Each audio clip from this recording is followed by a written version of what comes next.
এক বাঁট দুলো ওই গাই দোয়ান আরেক বাঁট দিয়ে চারাচ করে লাভ দেয় ওঠে মনের গরু ল্যান শেষ ওই মরলো ওর গায়ের পরই পড়লো না কি হলো এলে আমি দেখছি তো আমারই গরু দেখছে আমার এই দুই গরু মনে করেন যে দুবারই পারবেন না আমরা ওই ইনকে কিনে নিয়ে এসে চারা দিছি তাও ওটা শুদ্ধ উপর দিকে ওঠে এই মেশিন কেনার পরে আপনি মনে করেন যে লাভ লাগবে দিব্যি একটা বাচ্চা 16 দিতে পারবে সব ঝামেলা মানে কি মানুষই কলাম তো ঈদের দিনের মতন কোনো মানে ইয়ে নেই মানুষ সঙ্গে ঈদের যেটা আনন্দ এই গাই দুতেও সেই আনন্দ এই মেশিন দিয়ে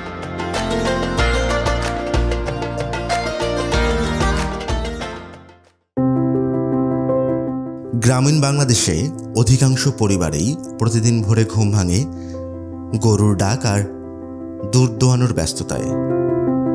কিন্তু যাদের জীবনের সাথে এই কাজটা জড়িত তারাই জানেন এর আসল কষ্ট। আজ আমরা এসেছি বগুড়ার শহরতলিতে শহীদুল হক আর তার পুত্রবধূ মিম আক্তারের খামারে, যেখানে পরিশ্রমের সাথে মিশেছে ভালোবাসা আর প্রযুক্তির ছোঁয়ায় বদলে গেছে এক পরিবারের জীবন।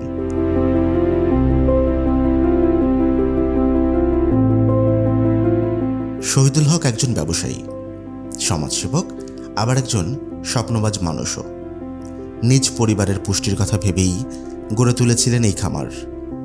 তার পাশে ছিলেন পুত্রবধূ মিম আক্তার, যিনি শুধু পরিবারের দায়িত্বই নয়, খামারের প্রতিদিনের যত্নেও সঙ্গ দিয়েছেন অবিরাম।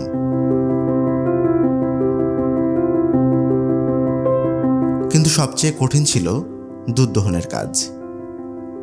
শরীর ভেঙে যাওয়া পরিশ্রম, সময়ের অপচয় আর বারবার অনিশ্চয়তা। আমার দুটা নাতি আছে, মানুষের থেকে দুধ কিনলে পানি, এই জন্যে আমি এই গরুগুলেন মনে করেন যে কিনে আমি বাসায় খাঁটি দুধ খাওয়ার জন্যে কিনছি, মানুষও খাই, আমি আর বিক্রিও করি। আমি আমার এই গরু মনে করেন আগে হাত দিয়ে দুধ চালাম, তখন অনেক খাম আছে, কারু মেক্সি ছিঁড়ে গেছে, কারু হাতত লাগছে, হাসপাতাল নিয়ে যাওয়া লাগছে, লাপা লাপি। এখন আল্লাহর রহমতে উল্লেখ কিছু নাই, এখন মনে করেন যে ভালো, আমি এখন খুব ভালো আছি। গরু নিয়ে আমার লাভ হয়, দুধ বাড়ির খাঁটি দুধ খাই, লোকজন বাড়ির থেকেই আসে নিয়ে চলে যায়, আমার কোথাও দুধ নিয়ে যাওয়া লাগে না, আমার বাড়ির থেকেই নিয়ে যায়।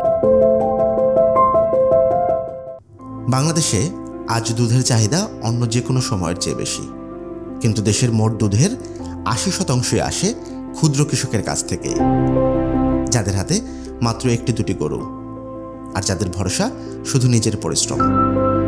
গরুর যদি কেউ বলে থাকে যে গরুর বাট দিয়ে রক্ত আসে, না, কোনোদিনও গরুর বাট দিয়ে রক্ত আসে না।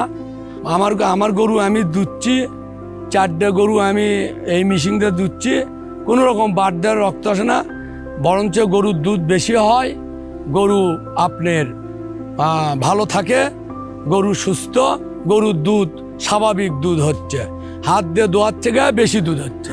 মানুষ যদি দই হয়তো 5 কেজি হলো, এই মেশিন দিয়ে দুলে 7 কেজি দুধ হবে কনফার্ম। মানুষের হাতের দুধ অত আসে না। প্রজন্মের পর প্রজন্ম ধরে পদ্ধতি বদলায়নি, হাত দিয়ে দুধ দোহনই ছিল একমাত্র উপায়। এই বাস্তবতায় নতুন আশার আলো নিয়ে এলো সোর্স অফ অ্যাগ্রো। তাদের আধুনিক অটোমেটিক মিল্কিং মেশিন আজ শুধু একটি যন্ত্র নয়, এটি হয়ে উঠেছে কৃষকের স্বপ্ন পূরণের সহযাত্রী। আগে অনেক লড়তো, মানে গায়ে দুধা চাইলে মানুষটি দুলে আমরা ধুতাম, তখন ওই লাথি মারতো, অনেক বাড়তে হতো গরুকে। কিন্তু এখন বাড়তেও হয় না, কিছু করতে হয় না, এখন এমনিতেই মেশিন লাগালে আর গরু কিছু বলে না, চুপচাপ থাকে। আগে অনেক কষ্ট হতো গায়ে ধুতে, এখন অতটা কষ্ট হয় না। খুবই অসুবিধা, 7টা করে লোক লাগতো, গরু পিটতাম, গরু মারছি, গরু তাও কথা শোনে না। এই মেশিন কেনার পরে আর গরু মারাও লাগে না, কিছুই করা লাগে না, গরু দিব্যি দুধ দিচ্ছে একেবারেই 1.5 দিনের মতন। গরু মনে করেন যে ফিলিংসে, গরু কোনো লাফালাফি করে না, মেশিন লাগিয়ে দিয়ে ঘরের দুধে শুয়ে থাকেন, তাও গরু দুধ দিয়ে আসে আমরা জানি এত মিনিটের মধ্যে দুধ শেষ হয়ে যাবে, অনেক টাইমে লাগে দিয়ে আমরা ঘরত যা বাতাস খাই। সব ঝামেলা মানে কি, মানুষই কলাম তো ঈদের দিনের মতন কোনো মানে ইয়ে নেই। মানুষ সঙ্গে ঈদের যেটা আনন্দ, এই গাই দুধেও সেই আনন্দ।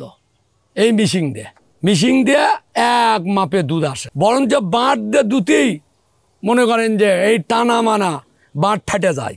এক বাঁট দুলো ওই গাই দোয়ান আরেক বাঁট দিয়ে চারাচ করে লাভ দেয় ওঠে, মনে গরু প্ল্যান শেষ, ওই মরলো, ওর গায়ের পরই পড়লো না কি হলো। এলে আমি দেখছি তো, আমারই গরু দেখছে, আমার এই 2 গরু মনে করেন যে দুবারই পারবেন না। আমরা ওই ইনকে কিনে নিয়ে এসে চারা দিছি, তাও ওটা শুদ্ধ উপর দিকে ওঠে। এই মেশিন কেনার পরে আপনি মনে করেন যে আর লাফালাফি নাই, দিব্যি একটা বাচ্চা 16 দিতে পারবে। বরকি পালার থেকে গরু পালা ভালো, ভালো জাতের যদি গরু কিনে তার সংসার চলে যাবে। হ্যাঁ, তার কোনো পয়সার কোনো অভাব হবে না যদি ভালো মানের একটা গাই কিনতে পারে। মানে আমি যে কালীতলা থেকে যে মেশিনটা কিনছি, ওখানে যে কথাগুলো আমাকে বলছিল সেই কথা হিসেবে আমি তার রেজাল্ট পেয়েছি, খুবই ভালোবাসি, একদম ঈদের দিনের মতন আমি ভালোবাসি। আমি তো প্রথম মানে কিনতেই চাচ্ছিলাম না, পরে যাই হোক আমি কিনছি, কিনে নিয়ে আসার পরে আমার বিরাট উপকার হচ্ছে, আমার আর কোনো টেনশন নাই। আমার বেটার বউ দই, আমার বউ দই পুরুষ মানুষ না থাকলেও হয়, মানে খুবই ভালো হচ্ছে। মেশিন যারা কিনবেন, গরু থাকলে কিনেন, ভালো উপকার আছে। সোর্স অফ অ্যাগ্রোয়ের মিল্কিং মেশিন শুধু দুধ সংগ্রহের কাজ করেনি, এটি এনেছে নিশ্চয়তা। পরিষ্কার, স্বাস্থ্যসম্মত আর সময় মতো দুধ পাওয়া এখন আর স্বপ্ন নয়, এটাই আধুনিক বাংলাদেশের নতুন গল্প, একটি পরিবারের গল্প আর সোর্স অফ অ্যাগ্রোয়ের প্রতিশ্রুতির গল্প।